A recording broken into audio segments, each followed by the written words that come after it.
but this is really messed up indeed. This is fucked up! And this is the river. The 23rd of July, and Moscow has gone underwater. There we go. Boom! Baboom. Well, here we are, Nagornaya Street. The courtyard of this business center has turned into a lake. And we're trying to wade across it. Wading means like this, like Muscovites. I'm swimming to the parking lot. Well, the parking lot is blocked off. I made it, decided to swim. It's deep enough, everything's fine.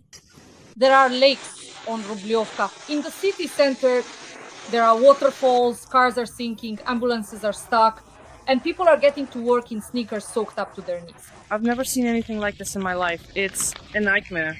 And it just won't stop. Look. There are people trapped on the porch, probably waiting to be rescued, not to mention those cars. Only a major overhaul can save them now, and that's in the best case scenario. They've gone underwater up to the roof, so obviously the engines and all the electronics will have to be replaced. In just one day, a third of the monthly rainfall hit shopping malls are flooded, bridges have been washed away, and car washes now operate without any human involvement. Just leave your car and it'll sink on its own.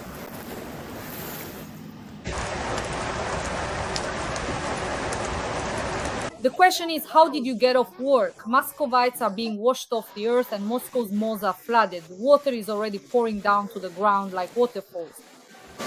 This is absolutely insane, guys. They're not even trying to fix it at all. It's just simply not ready yet, you know? Moscow has gone underwater. It hasn't been like this in a very long time. Like, comment, subscribe, and let's get started. Women in Moscow are stuck in their car and can't open the door, while the interior is sinking to the bottom. People are climbing over fences to cross the streets.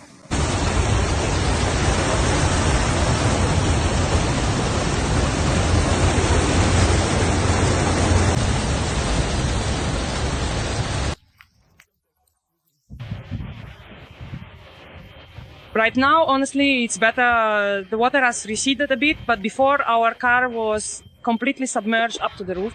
It's really better not to park your car here. Seriously, it's better not to park cars here. The courtyards on Nagornaya Street are still one of the most flooded places in Moscow. Just look at how strong the current is. The thing is, the Kotlovka River is nearby, and right now it has overflowed its banks. Water keeps coming in, and further down the street there's a parking lot. The cars there are submerged up to the roof. There might even be places that are deeper, so it's better not to go there without a boat. That might actually save someone's life.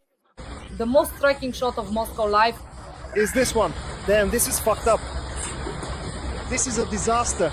And now it's going to float away, just like the Russian State Duma. Well, no, waterfalls are welcome too, of course. This is shock content. The center of Moscow is flooded, the State Duma has gone underwater, deputies are in a panic, friends. No, I was going to go over there. Look, it flipped over.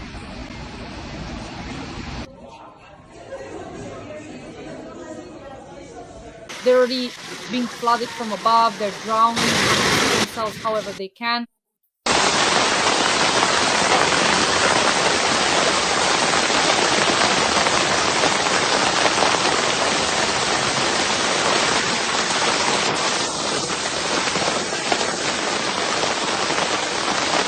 It's the 23rd of July.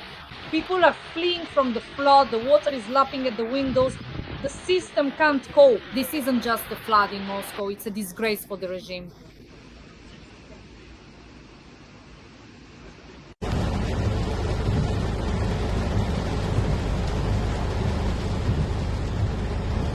The metro is flooded.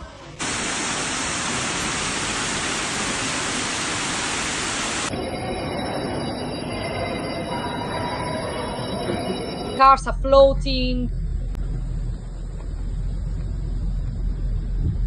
And the Patriarch ponds have completely sunk. And it's a flowing river indeed. This is a sea. This is a river. Look, guys, people are swimming in the Patriarch pond. Lightning, thunder, storms have struck right at the seat of power. The State Duma is flooded.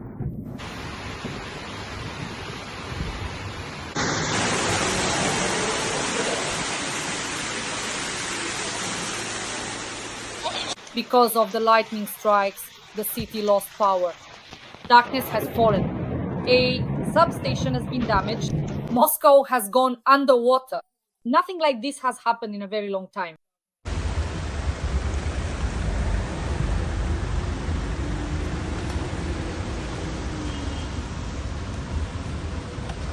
The city center is flooded, cars are underwater, Muscovites are running, shouting, fleeing from the torrents. This is truly a river. This is a sea. This is a river. Look, guys, people are swimming in Patriarch Pond.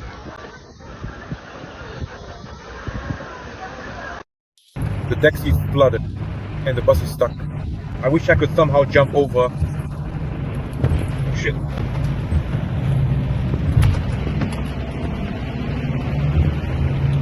Damn.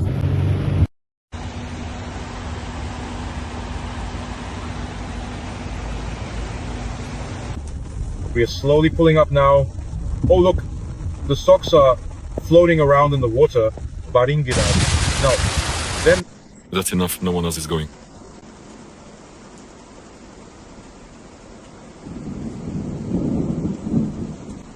Well, seriously, we had the best act. She liked me the most. She listened to me and liked me more than anyone else. The owner is opening the roof. Lightning is striking near the Ostankino Tower.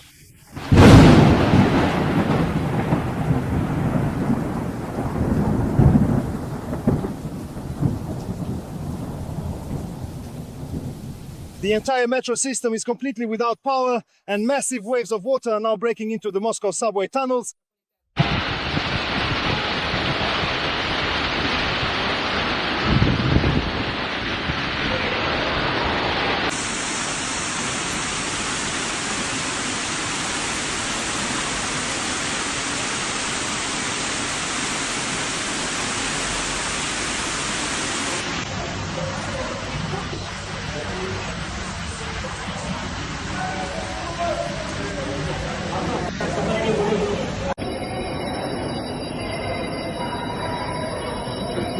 The trains aren't currently running, and the airport is completely cut off.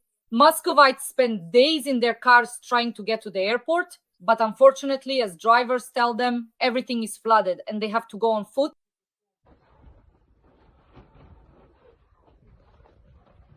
There's water in the building entrances and boats on the streets. Even the State Duma got flooded. Sobchak channel is showing footage of the flooded smoking room in the State Duma.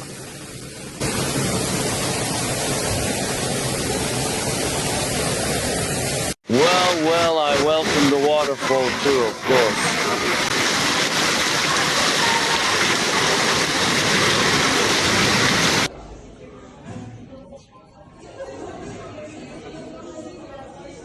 Moscow isn't a capital, it's a second Venice. Panic, evacuation, a state of emergency.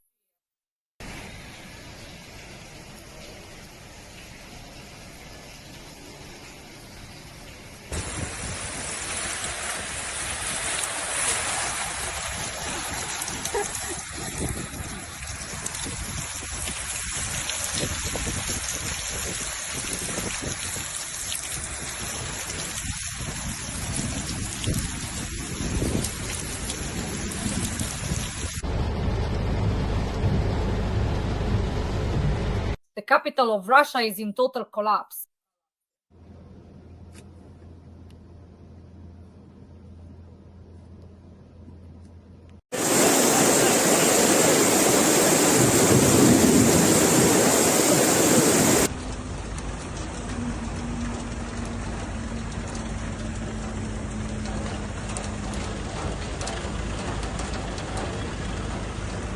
Everything hit Moscow at once.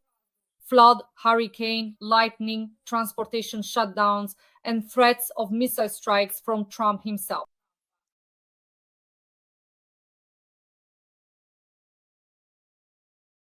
Muscovites can't get to the airport.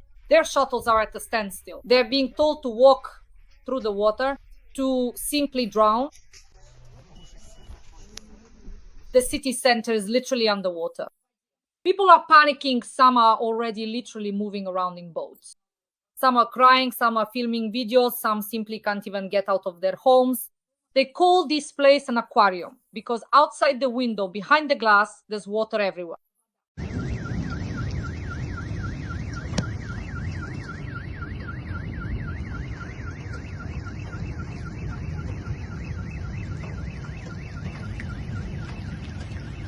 All of this is happening against the backdrop of the usual mantra. The situation is under control. Sheremetyevo airport is inaccessible. Trains aren't running. There's even water inside the State Duma building. And it seems the system is sinking along with the capital. The center of Moscow and the suburbs are underwater. Cars are sinking right on the avenues. People are standing waist-deep in puddles trying to pull out their cars by hand. In residential buildings, there's water in the entryways. Trains have been stopped. The metro is without power. Authorities say everything is under control, but people are getting to work by boat. It's impossible to get to the airport. The Aero Express is at a standstill. The train stopped in the middle of the route. Flooded streets in the city center. Evacuation has been announced in several districts. Hail is pounding on the rooftops. Lightning is striking near the television tower. People are posting video shouts, screams, panic. The smoking room in the State Duma has gone underwater. An ironic symbol of the entire system being flooded. And all this is happening in Moscow, in the city, where everything is going according to plan only. It seems this plan is written in water. Friends, please like this video, subscribe to my channel, and leave a few kind words in the comments. We support Ukraine and work for an audience around the world so that people know the truth about Russian aggression and Russia's war against Ukraine. Every like, every comment, every subscription is very valuable. Friends, stay with us, stay on the bright side. And now, as usual, let's take a look at the territory of absolute lie show Russian war correspondents do. The racists got scared of missile strikes and attacks on Moscow and St. Petersburg. Now it's time for the segment, Dissecting Choice Racist Propaganda.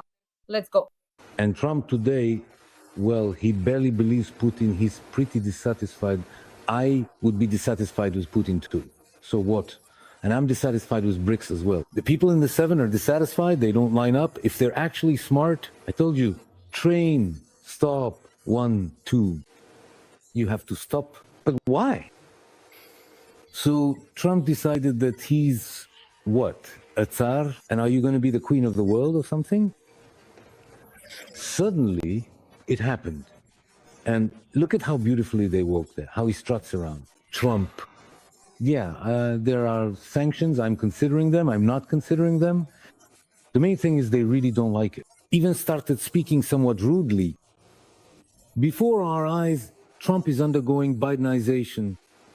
Trump, from being the only one who could talk to Putin, is turning into just another version of Biden.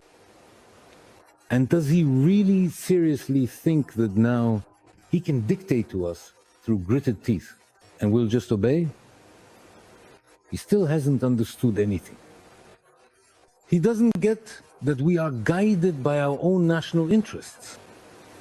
And if Trump doesn't like that, it only proves that he still hasn't understood anything about Russia. Which means he's offering us terms that don't align with our own views on what is good for us. And why should we do Trump any favors? Really, the very idea why on earth should we do anything for Trump?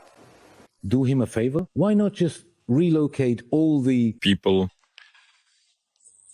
Then the enemy will win, then he will be victorious. And that is not our decision. People don't want that. But right now, Murom is suffering a lot, suffering greatly. But it's hard to get into Murom and hard to get out.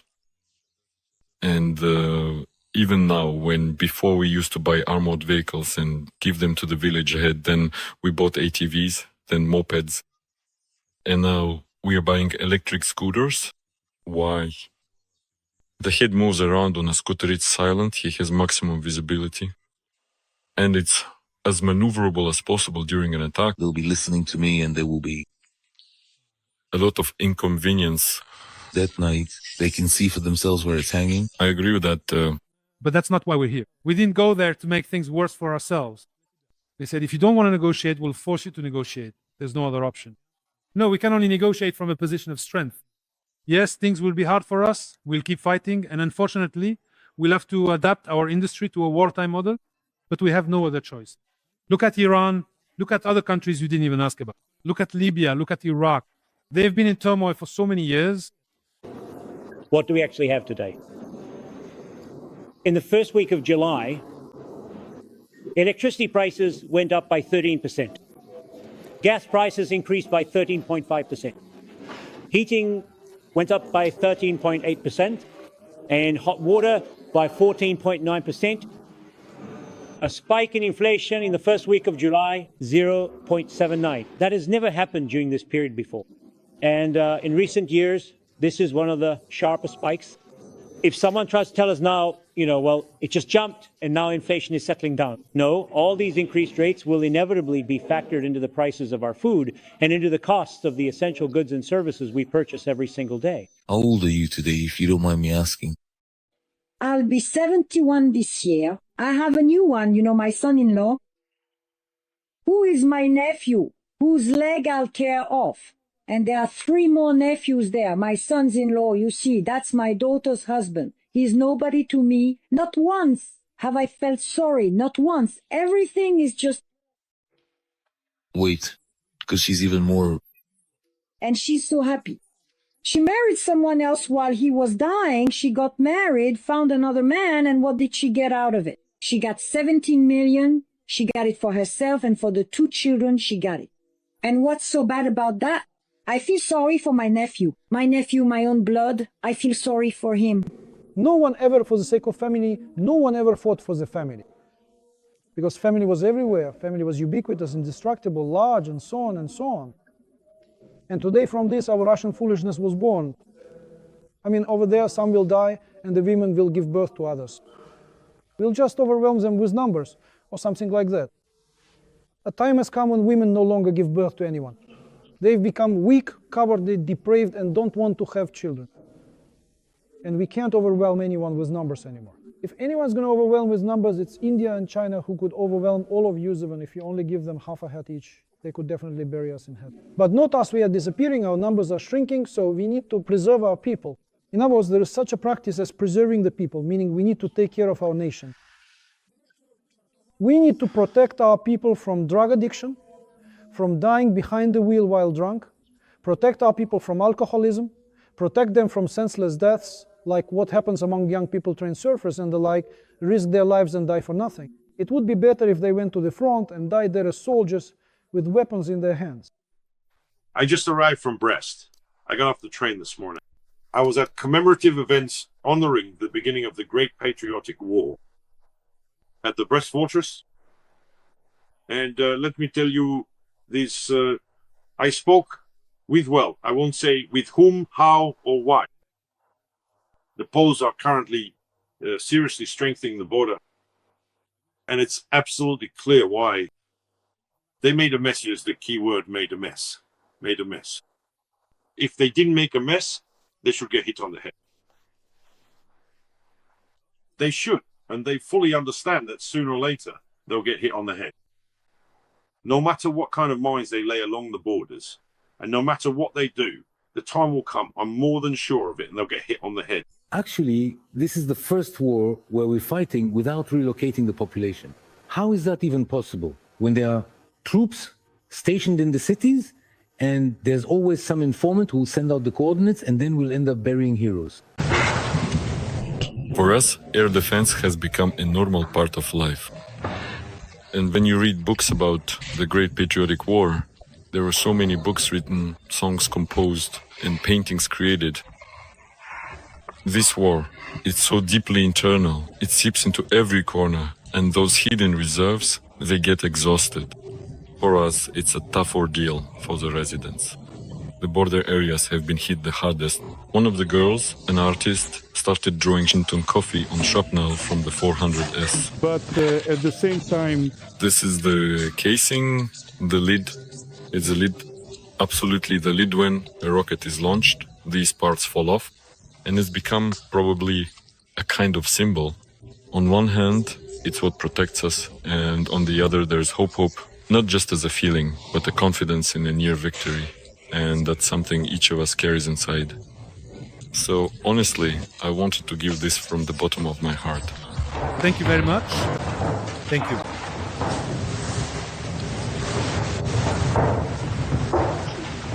Pass on my thanks to the Creator. Thank you so much. Thank you. He'll feel it in his soul. Belgorod won't give in. Thank you very much. Thank you. So Trump decided that he's what, a Tsar? Yes. And you'll be the Empress of the world, or what? Yes. Suddenly, it happened. And just look at how beautifully they walk there, how he spins around. Trump, yeah, there are sanctions. I'm considering them. I'm not considering them. The main thing is they really don't like it. He's even started speaking somewhat rudely. Before our eyes, Trump is undergoing Bidenization. Trump, from the only position from which he can speak to Putin, is turning into yet another version of Biden. And by doing so, does he seriously think that right now he can dictate to us with an air of superiority and we'll just obey? He still hasn't understood anything. He hasn't realized that we are guided by our national interests. If Trump doesn't like that, all of this shows that he still hasn't understood anything about Russia, which means he's offering us terms that don't align with our own views about what is good for us. And why should we do something just to please Trump? Really, the very idea why on earth should we do something for Trump's sake? To please him? Sometimes you listen to Trump, yes, but when you look at his actions, it's more like Biden. Why is that? Because everything is contradictory. On Monday, he says he won't give. On Tuesday, he will missile weapons and so on. And it feels like he's got a bit of that Odessa flair, you know? When journalists ask him a question, so is it yes or is it no, he answers. Well, maybe. And what that maybe means is never really clear. Just look at how many cities we've taken over these 3.5 years, come on. It's laughable. Damn, 3.5 years. And I assert, this is my opinion, that there are over 1 million casualties, killed, missing and wounded, including those who died in hospitals. If Russia so much as raises an eyebrow for a second, we are, after all, Azerbaijan's third largest trading partner. And I'd like to remind you how much money is transferred from Russia to Azerbaijan, not from Azerbaijan to Russia. Or consider the 300 kilometers of shared border. And reading what they allow themselves to say and seeing what they say on national television, do you really want to go to war? Some countries have already had problems because of this, naively believing they could get away with it and then bitterly regretted it. That's why I believe that the activities of British and Turkish intelligence services on Azerbaijani territory aimed at destabilization will ultimately lead to only one outcome: to unthinkable losses and profound tragedy for the innocent, sane residents of Azerbaijan. There are all sorts of considerations, all sorts of circumstances, internal considerations, internal policies. But I'm not talking about our domestic politics, but about our neighbor. Well, it's sad and sorrowful. What will this lead to? Nothing good. Well, at the very least, to serious economic losses, especially if Russia, as in the case with Azerbaijan, holds third place in terms of trade turnover. And as you know, we supply Azerbaijan not with oil and gas, but let's say products with higher added value. That's all there is to it. That's the whole picture. I think, well, maybe I'm really missing something. Maybe I don't know the region's history well enough. So I went and looked. Where is this history of Great Azerbaijan that was supposedly interrupted by the military intervention of the Russian Empire? I didn't find any Azerbaijan. It simply didn't exist. And in fact, I couldn't even find such an ethnicity as Azerbaijani, that is this very ethnicity that we now know as Azerbaijanis, with all due respect. Apparently, it was also invented by the Soviet authorities. With all due respect to Azerbaijan, its history and its traditions, if Russia so much as raises an eyebrow for a moment, we are the third largest trading partner of Azerbaijan. And I want to remind you of the amount of money transferred from Russia to Azerbaijan, not from Azerbaijan to Russia. And then apparently the situation could change dramatically. Is that what they're counting on? Or considering the 300 kilometers of border and seeing what some people allow themselves to say and watching what is said on central television, do you really want to go to war? I'm sure that no person in their right mind living in Azerbaijan would ever go that far. Friends, thank you for being with us. Give this a like. Subscribe to my YouTube channel. Stand on the side of light, on the side of Dasha Shaslivaya's YouTube channel. Thank you very much. Glory to Ukraine. Glory to the heroes. We will definitely win.